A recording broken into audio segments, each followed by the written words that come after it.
Hello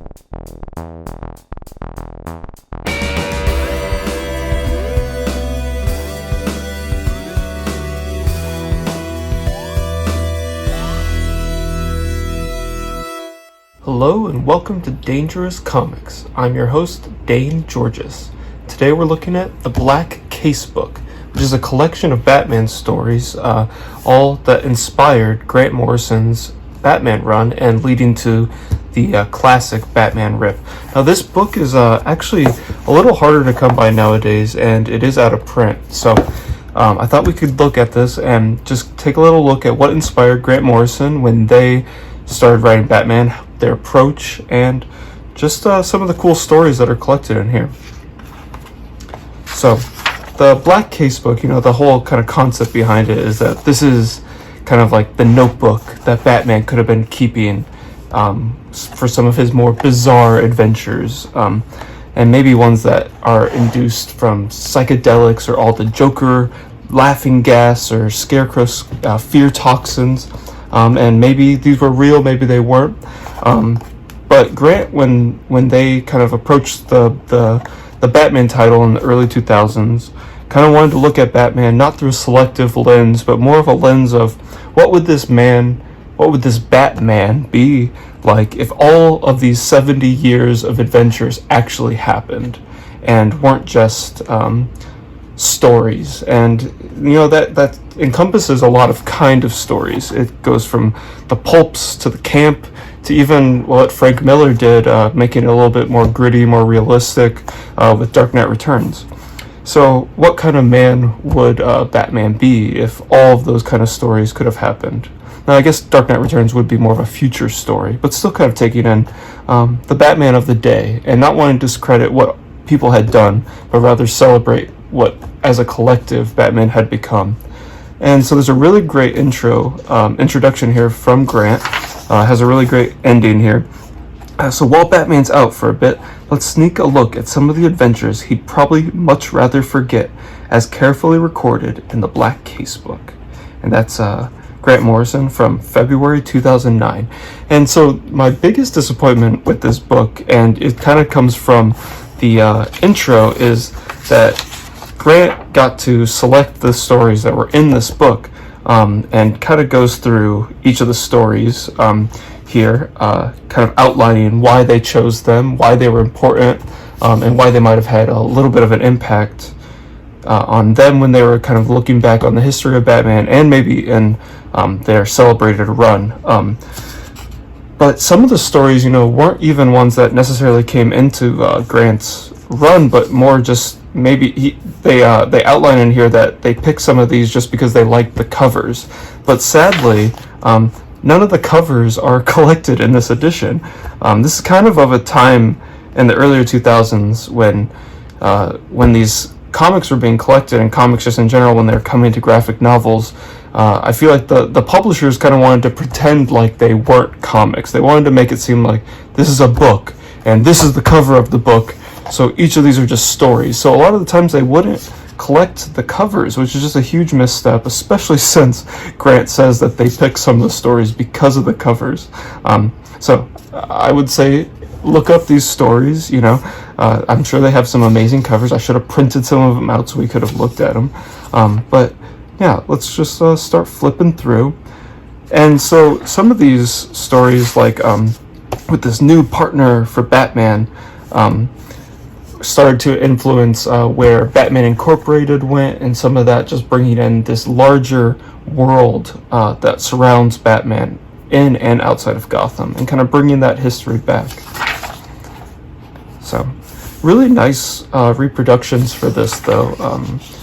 The paper has a little bit of tooth to it, kind of not necessarily completely newsprint, but still kind of has a little bit of texture, and still kind of these colors just lay pretty nicely on the paper, and just kind of, they may be more saturated, than they originally were printed. Like this is a pretty dark purple with that black that might be getting kind of hard to see, but pretty nice reproduction. There's a little bit of gradients, but not like this was like recolored or anything in like a sense of like really trying to make it look modern or up to date. I love these kind of treatments for the flashbacks. kind of pulling back and using the different kind of panel borders to kind of tell us, hey, this is a different kind of story. So yeah, we have some really great moments of like Robin being jealous because he's about to be replaced by this new hero, and of course you gotta have your hero crying. You gotta have like big old teardrops just falling out of their eyes. Nothing cooler than that. So yeah, it ends with, and then another scene of, Batman just carrying Dick Grayson around in the Batcave, which is always funny. And so these first couple stories influence more of Batman Inc. This first story having to do with Wingman, and then the Man of Bats, which was the Native American Batman. And another opportunity where we didn't have the cover, but we digress. So finding another Batman and another cave that they find. I love these kind of Bob Kane-esque. These weren't drawn by Bob Kane. They all sport that awesome by Bob Kane byline, but of course there were ghost artists working on this, possibly Bill Finger and the gang, and all just kind of trying to do their best Bob Kane, but better than Bob Kane even could. But I really love like this kind of Dick Tracy-esque kind of simplified profile shots that you get with these older Batman stories, with this kind of like big old square jaw, square mouth, just very stylized. Not really what we think of Batman nowadays, but I think it's kind of a cool look that those early artists established for Bob Kane. Another opportunity, just kind of really cool colors separating the foreground, background, just not letting everything have to be colored exactly like it should. Yeah, so this story is all about Man of Bats, and then of course Batman and Man of Bats have to switch places, and of course the only thing different is just he's wearing this headdress, so very timely. And these are short little stories, probably would have been collected in like Detective Comics or Batman, where there'd be a backup story or other stories, so a little bit of a different kind of flow and pacing to these stories back then. And yeah, so the first couple stories are all Batman Inc. related, and this is Batman of All Nations. So this is truly more of the story that Grant was referencing, and then references in with the Black Hand later. But really great, just like kind of bringing together this entourage of people that Batman has inspired.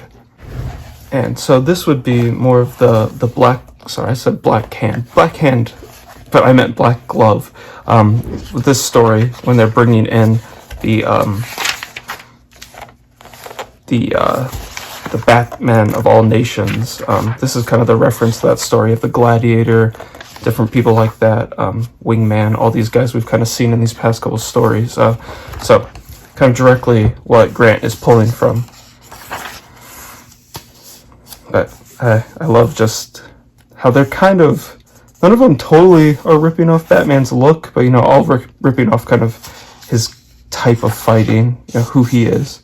Another short story, kind of ends with just like them all saying, you're the real Batman. And these guys really were never seen again until Grant kind of brought them back with the Black Glove story and into Batman Rip and into Batman Inc. So just really pulling on some really cool history.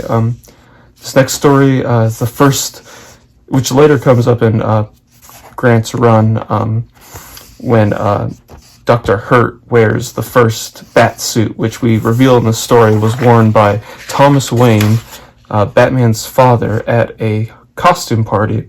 And it's the revelation that, Batman might not have been the first Batman, his father was, but more just like because he had a Halloween costume and stopped some guys that were doing some bad stuff. But really cool flashback colors here too. I would love to see how close these are to the original. But I love these kind of greens and yellows and how that kind of really tells you like, this is a flashback. And more of these just classic 3/4 head turn, Bob Kane style, not more Bill Finger style of Batman's face or Thomas Wayne's face. Just everyone has a very heroic jaw, and then you see all the villains that don't. But really cool kind of visual language.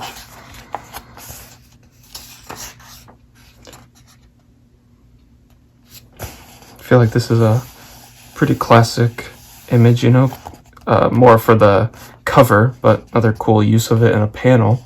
Batman and Robin getting the light flashed on him. I love these kind of, we're having a lot of grids. You definitely see some more like circular panels in these older stories, and even here. But really kind of keeping with the grid, but still seeing how they bring a lot of variety to this. I love this kind of shot of like this low angle, right between this guy's legs, of just the silhouettes, and you still can tell Batman's there. You see the pointed ears and the cape kind of flying up, but you can see that 3 people are coming for him. Just really great movement, and it's so dynamic. That's such a crazy fun mouth.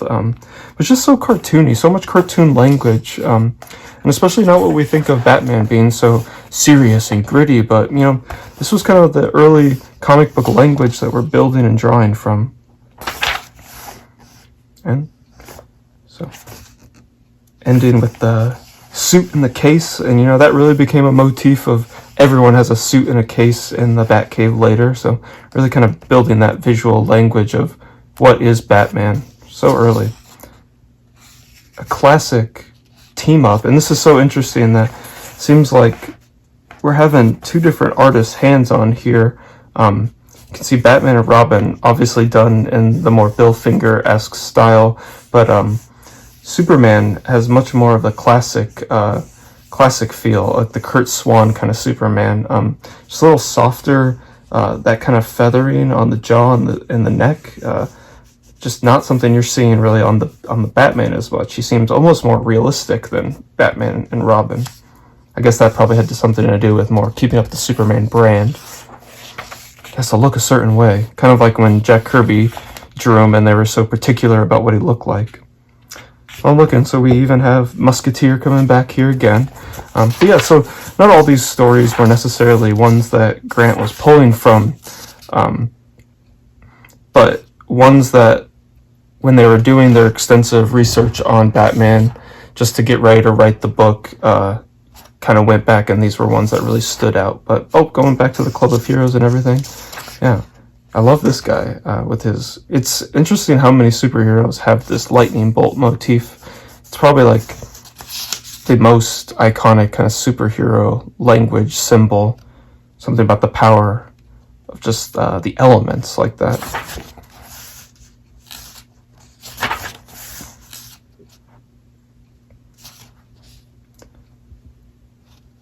Here's a Starman, not to be confused with the later Starman or the James Robinson Starman. I love this spacecraft that they're coming out of. Love the flat black for the shadow underneath. Kind of looks like a face almost opening up and they're dropping out. And Robin, let's take him, Starman. Look, it's Robin after us with his new partner. But of course, Starman is Batman. He can never wear the Batman costume again.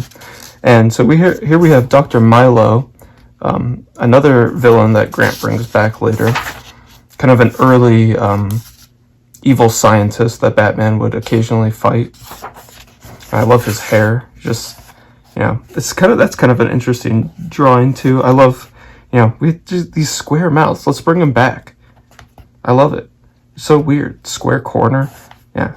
It almost looks like 2 different styles of drawing right there too, but I love his, just like his dorky, Dumb and Dumber kind of hair. This is really great. This kind of reminds me of kind of like something that Frank Miller would do when he does these a lot, like these kind of like exaggerated shadows to kind of show depth of like a character falling against maybe like a foreground or background element to kind of break that up. It's such a cool view of like Batman falling off and his cape throwing the shadow against the building, and jumping off, Robin catching him right in the nick of time. Here you can kind of see some weird kind of like more up to date, maybe this was something when we were recoloring it for this publication. Just this kind of looks like an airbrushy kind of swoop. And obviously the printing technology is very different from when this first came out. There's some choices being made here. I don't know if I would have done like this dark blue background against a Batman that's also has so many blue elements falling, and a bat that's up here that scared him. You even have this element that's why Batman has become Starman, is because he's afraid of bats. and this guy releases this bat, scares him, he falls off. You can't even really see that bat because it's on blue against blue, so I wouldn't have done that. You know, maybe you could have a red background, but anyway, I really like this shadow though. Another cool, you know, a lot of these comics had to do flashbacks or different things like that. You know, we're really packing a lot of story in these like 8 to 12 pages. But I really like the use of just the different caption boxes, just to kind of show that this is like a flashback or it's a different kind of scene. Just really good use of that. You gotta have lots of elements of people getting tied up in these old comics too. Either people are just dropping so much sweat out their forehead or their eyes, crying or sweating all the time. We wrap this up and with a really good, awesome panel of like Dr. Milo trying to scare Batman. He knows it's Batman in the Starman costume, but he's not scared of the bat symbol anymore, and he just punches right through it and just right in the jaw. And then somehow in that like 2 seconds he ripped his suit off and there's Batman underneath again, which is just great. Because, you know, that's the thing with comics is with in between the panels you really have a lot of control over time. But this, we're not really thinking that a lot of time has passed here. He even had time to rip off that glove, and he had a glove underneath. But, you know, just him holding his cape right there, the Starman cape as he's in the Batsuit, it's enough to be like, oh, that's Batman who changed out of the Starman. So I always think when you're looking back on these, you really see how this simple kind of language really tells the story, and maybe we don't need to overcomplicate it. This is enough right there, we get it. But cool little twist of fate that now Dr. Milo is afraid of bats, not Batman. But a lot of different stories where Batman would have a confusion of identity, and maybe someone would think he's Batman, or he would forget he was Batman. But you cannot miss these kind of moments, which are classic Bill Finger and like Jerry Robinson moments of just these gigantic props in the Batman comics, and it's just so great. We've got like this golf building, and there's like a literal giant statue up there of somebody hitting a golf ball. Like, that's amazing. It's so detailed. And then there's a freaking billboard right next to it with like, it's a food shop. So there's an actual like shopping cart built on there with actual items in there that they can fight in. Like, just amazing. Like, amazing. Just like, we're in a city, but how do we make it more interesting than Batman just climbing buildings all the time? Like, no, he has to climb into this grocery shopping cart where he's like tying these guys up. It's just amazing. So really thinking about the sets and where people are, yeah, so cool. Yeah, such a good face. He looks just so crazed. I love those eyes. And of course we've got this reveal that Alfred was in disguise, and he's like wearing like a tank top. Looks really good. And, you know, like in this time also of probably like into the 50s, as the comic code was going on, these Batman stories start to get a little bit more sci-fi and more far-fetched and kind of more like Superman stories, because those were a little bit safer, not so much crime, not so much drugs, not things like that Batman would. And so now he's going against giant robots, and this is Batman, the Superman of Planet X. So literally turning Batman into Superman. But this is a influential story. Probably one of the things that Grant's run has had the biggest impact after is bringing back this character of the Batman of Zur-En-Arrh, which is, in this story, Batman somehow, while he's in his bat plane, he is transported to another planet, and it's the planet Zur-En-Arrh. So he is the Batman of Zur-En-Arrh. And as he meets him, he's just kind of confronted by all the strange technology and how different he is. And he has his Bat Radio, which is a little device, kind of almost like a mother box from Jack Kirby's Third World and stuff, that's kind of able to do amazing things. On this planet that Batman goes to, he is kind of it's kind of the same thing as like how Superman under Earth's yellow sun is superpowered. Batman on the planet of Zur-En-Arrh is superpowered. So bullets are bouncing off of him. He can bend bars like taffy. I can twist it like taffy candy, which is just great. And I love that silhouette. It really just sells it. You really don't need anything else. And just got the Batman of Zur-En-Arrh just watching, smiling. But definitely feels more like a Superman story, but I think they're wearing that on their sleeve. Really great scene of just this bombastic fight as Batman is just like breaking up these cannons and smacking them like by playing a game of super golf, which is just great, you know. Pow! And you really can't see sound effects like pow and like bzzz and all these things without thinking of like the Adam West Show. And you can kind of see this kind of campiness, how it could have fed into just that interpretation of Batman. But really great like designs just on these pages that aren't ever really used anywhere else. I love these aliens with their kind of like half transparent with this kind of like line work. You really don't see that anywhere else. I really love that, and I love their little faces. But great backgrounds of the tech, and these are just such classic robots, but you really feel that movement. It feels like they're kind of animated as they're going, you know, just doing the classic trick of, you know, keeping the feet in the air, having them move differently, but looks like they're all kind of invading. Batman shoots off, has to stop them, but really cool effect as they turn invisible, kind of how Jack Kirby would do some Invisible Woman stuff of having that dotted dashed line to indicate invisibility. Some cool kind of motion, kind of feel this animation of Batman screeching to a halt. I love these pinks. The pink backgrounds look so nice against Batman's blue and gray and yellow.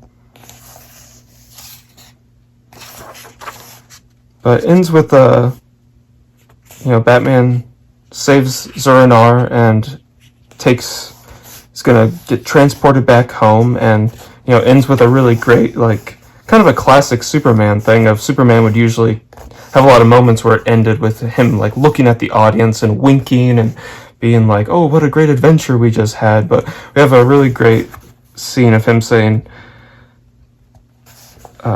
it would be far easier to consider this a dream, but how can I? For in my hand I hold the Bat Radia.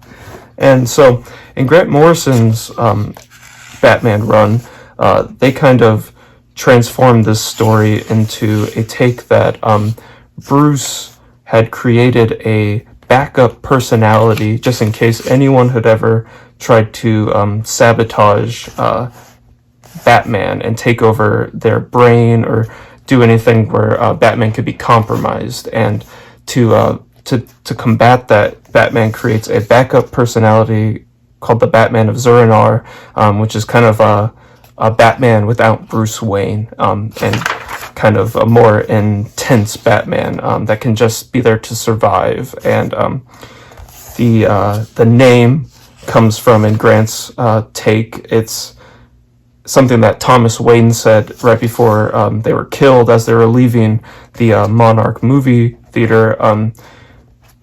Bruce is talking about his love for Zorro because they're just seeing the Zorro movie, and Thomas Wayne says, if someone like Zorro was around, Zorro would be an Arkham, as if saying that, you know, Zorro would be treated as a crazy person. And that little phrase, Zur-En-Arrh, is Zorro in Arkham, kind of like that little bit of it stuck in Bruce's brain, that little phrase. So a little bit of a fun play with that, but really cool story, just very Superman-esque, very sci-fi, very 50s.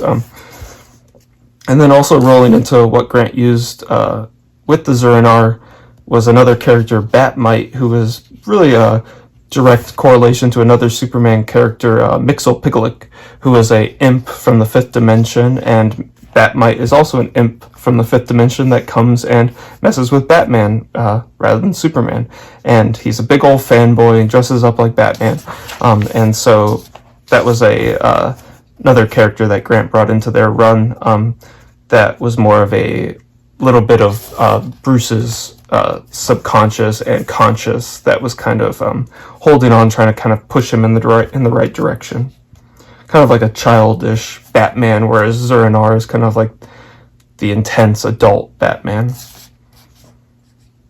Really cool colors here. The red as he's popping away into the yellow with the kind of the cast light.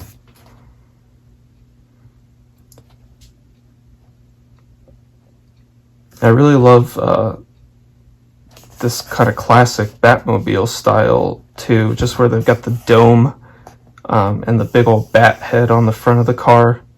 Really cool visuals here as you're kind of showing them in the car still and seeing out. Very simple kind of drawings. You really just need this dome, just a little bit of the hood, a wheel to drive, and then a little bit of dashboard, you know. You get the idea. It's really great cartooning. Oh man, and this is fun as Bat Mite is just causing some havoc, making things wobbly. Really cool colors with the purples and the blues. More stuff with giant props, you know. We got them all on a big vinyl. The record comes flying off. The colossal phonograph model. Oh yeah, there's the giant model. It's just great. Just like in Gotham, there's just all these, like, they're making these gigantic set pieces. For what? I don't know. I love it.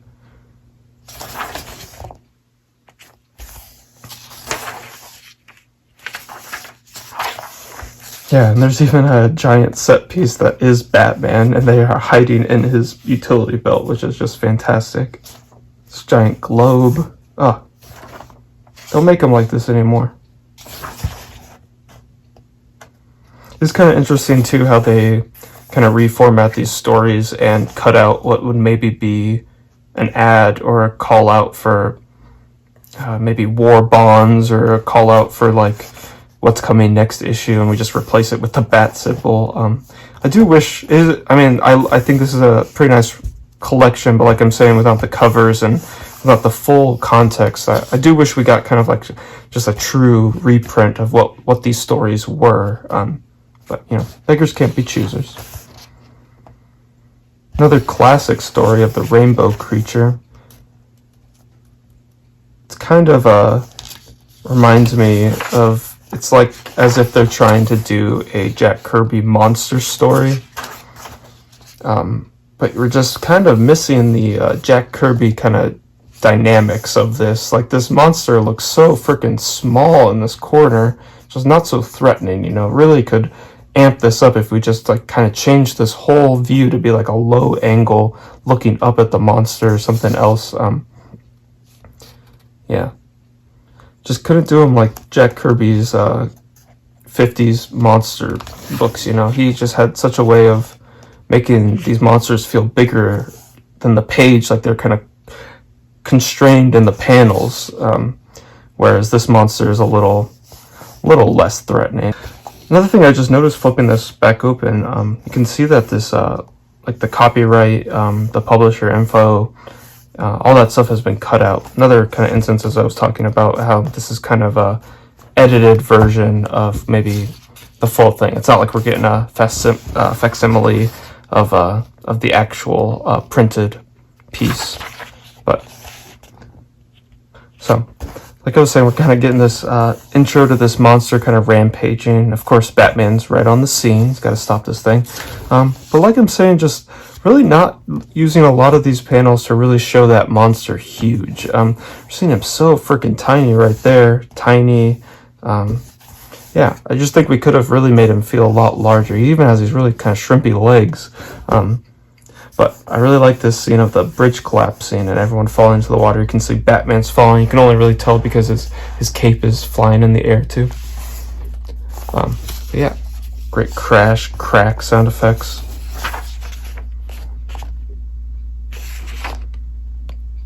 Now, I can't tell if, you know, this was the original printing colors, but I do really like that there's a little bit, I don't know if you can see it on screen, but there's a little bit of green in that water. Kind of makes you think, oh, that might be a little bit of gross water that they landed in. Probably not the best caricatures and stuff, but, you know, these things are of a time. So you have to take these with a grain of salt and knowing the context and time that they were created. But it does kind of seem like Batman came to this other country and is saving them. Really great part here. Probably one of the more iconic parts of this story.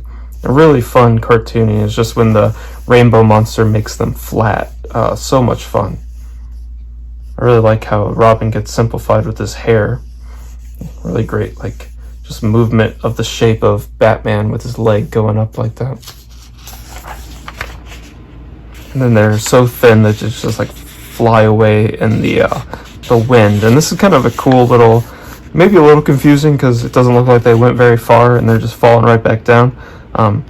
But kind of cool back to back of, oh, here they are flat and then pop back to normal, you know, as I go down. Batman, we're back to normal again. Yes, the effect was only temporary, and oh, Diaz is attacking and I think I know why. Would love to see how this was printed originally with the rainbow colors coming through and everything. But it's coming from a prism that's kind of hitting the light.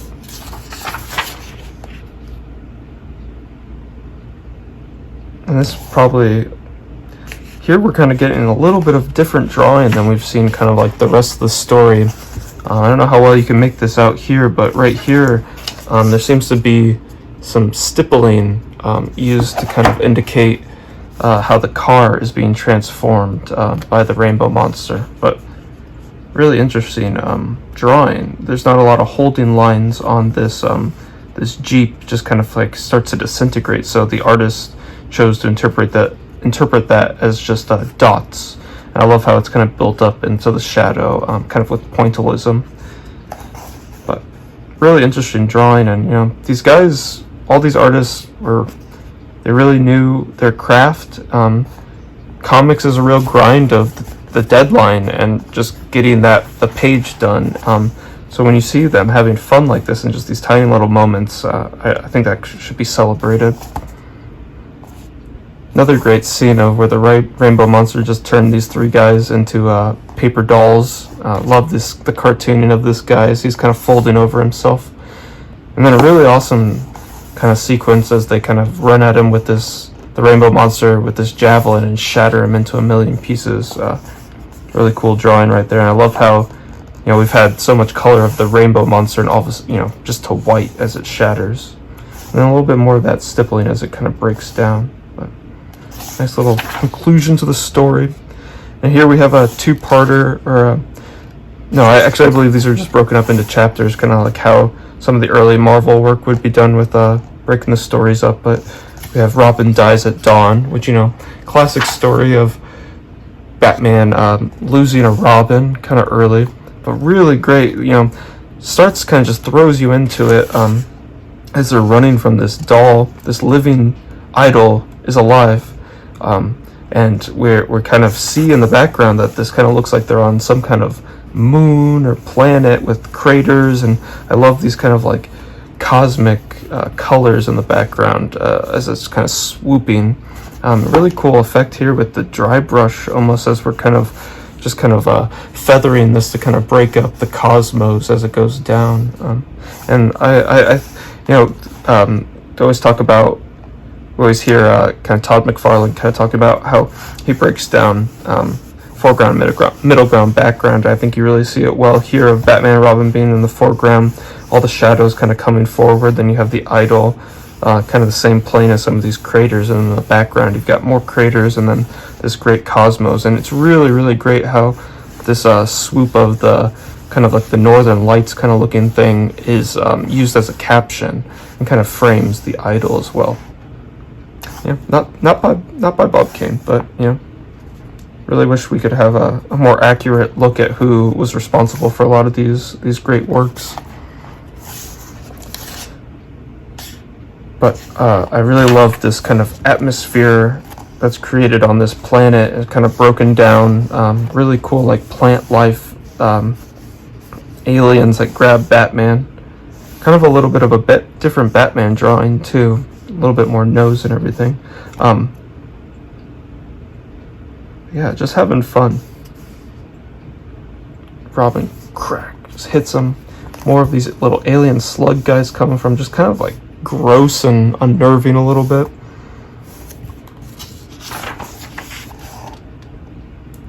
So as they're trying to get away from this idol, and although they stop it, well, not really stop it, they get lucky that it falls down this chasm. As it happens, it drops this boulder that it was holding with one hand so easily, and the boulder lands on Robin and kills him. Can you believe it? Kills Robin. And, just has, like, he buries him under these rocks as they're in this this weird planet. That's all he can really do, just a hero's grave.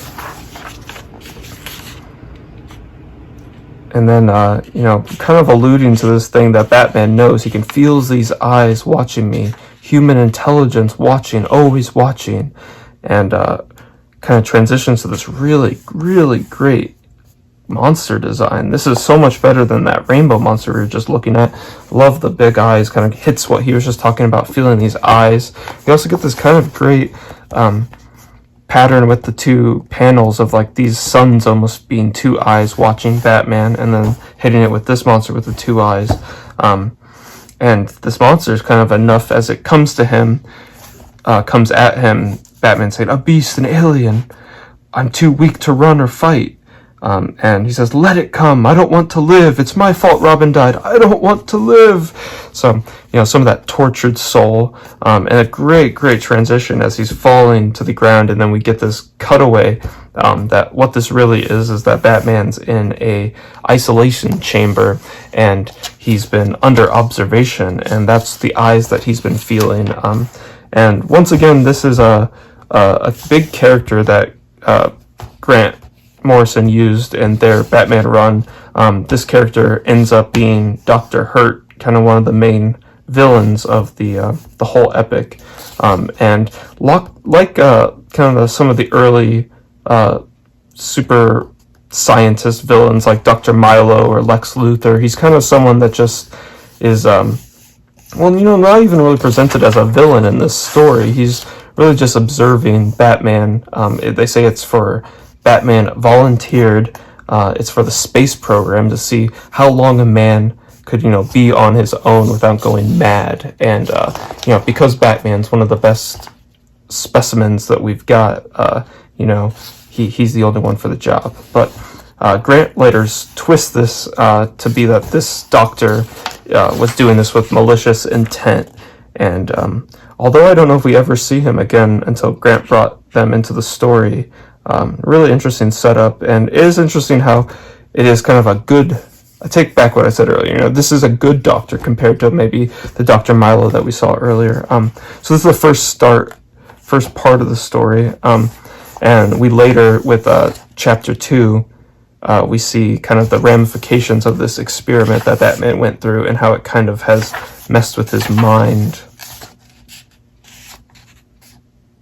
And we're seeing him kind of like just a weird little start to this where they're taking out these guys that are in ape suits. It really has there's no real connection to why they're wearing ape suits or anything, but we have Acme Loan Company, so lots of Acmes around Gotham, just like in Looney Tunes. And there was just a thing of in the 50s, DC would put a lot of apes on their covers, so this just kind of fits with the classic DC look that, apes sell comics, kids love apes. So we have a guerrilla gang has been operating in the city, of course. So we kind of start seeing Batman have these flashbacks to what he experienced in this isolation chamber, trying to almost overcompensate by saving Robin and almost killing him in that way. To the point where Batman starts to second guess if he can still be Batman, having this monster come back. Such a cool transition of having it turn and having these 3 panels side by side. It kind of feels like it's animated, as the car transitions into the monster, and feels like, like this monster was designed for this setup, really great. Such a funny, weird panel of this guerrilla gang guy.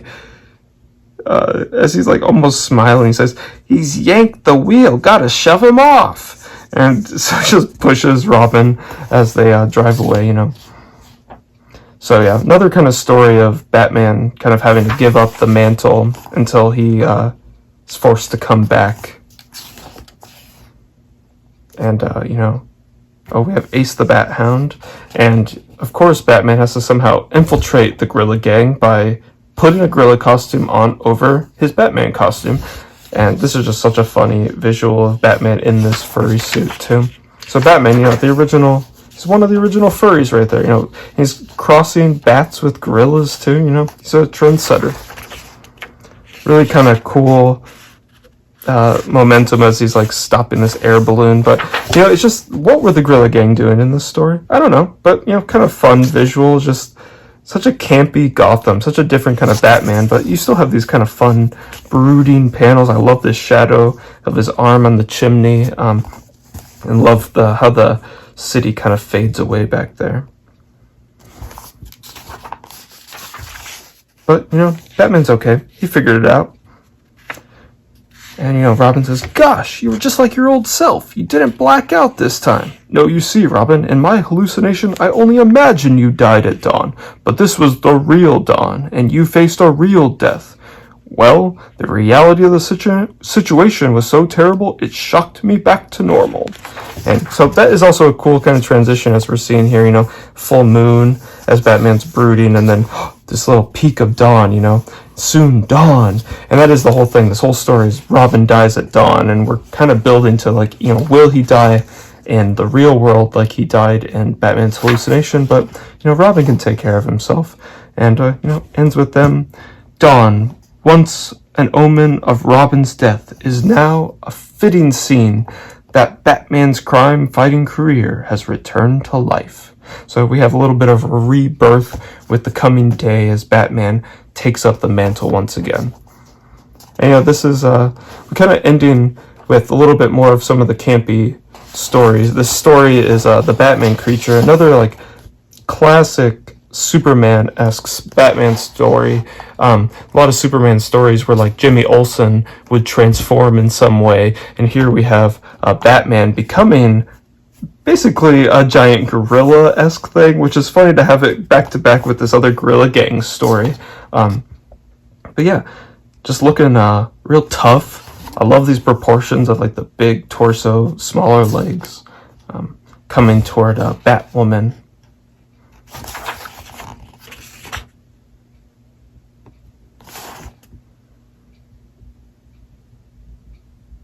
But I really like some variety that and I think a lot of times you see a lot more of these kind of circular panels, and a circular panel in a actual square panel, but kind of a cool way to make it feel like they are kind of tied up, trapped, kind of accentuating what he's doing with the pole right here is then also as they're being tied up like that. I always thought that this shape of Batman's cape was kind of interesting, how they would draw that, it's kind of thrown back, but then there's so many layers to it that he's holding it up, pushing, pulling it forward.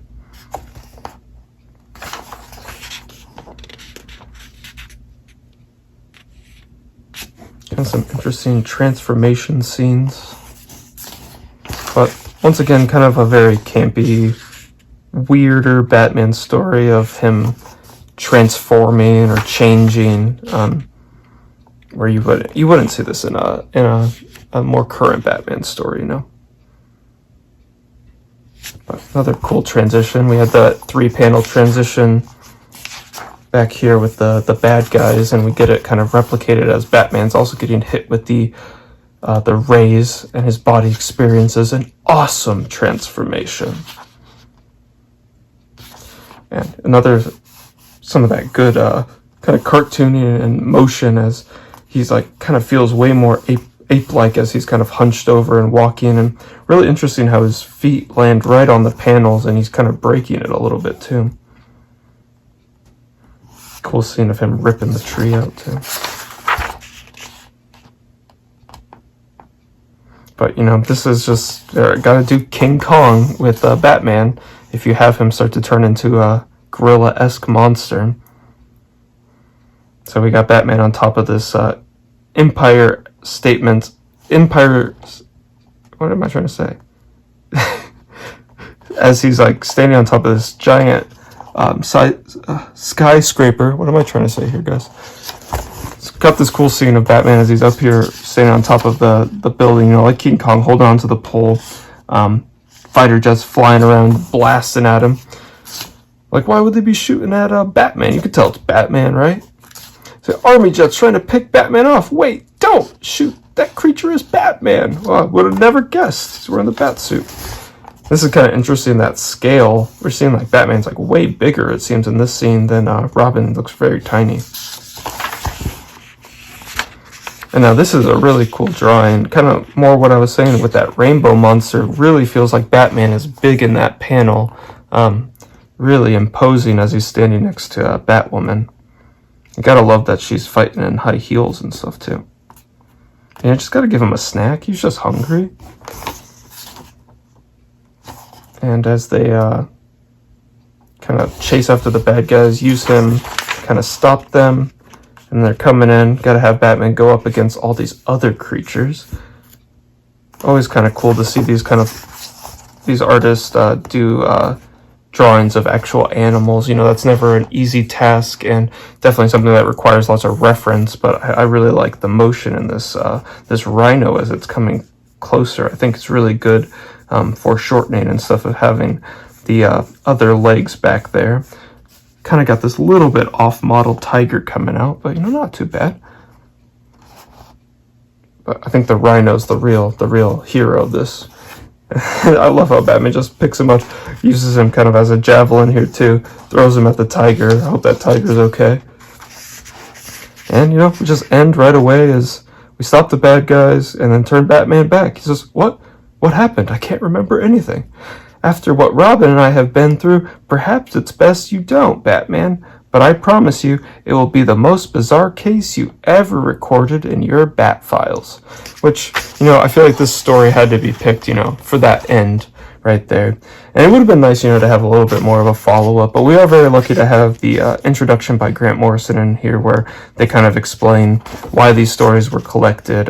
But, you know, always kind of strange when you just end on a blank inside cover. It's like we could have done something with that, but really cool presentation of these stories, and I really like how this is kind of formatted to kind of inform a little bit more of what Grant was trying to do with their run on Batman, and still giving us a peek into some of those 50s, 60s, early 60s Batman stories, and kind of what the stories were like in that day, and then eventually how.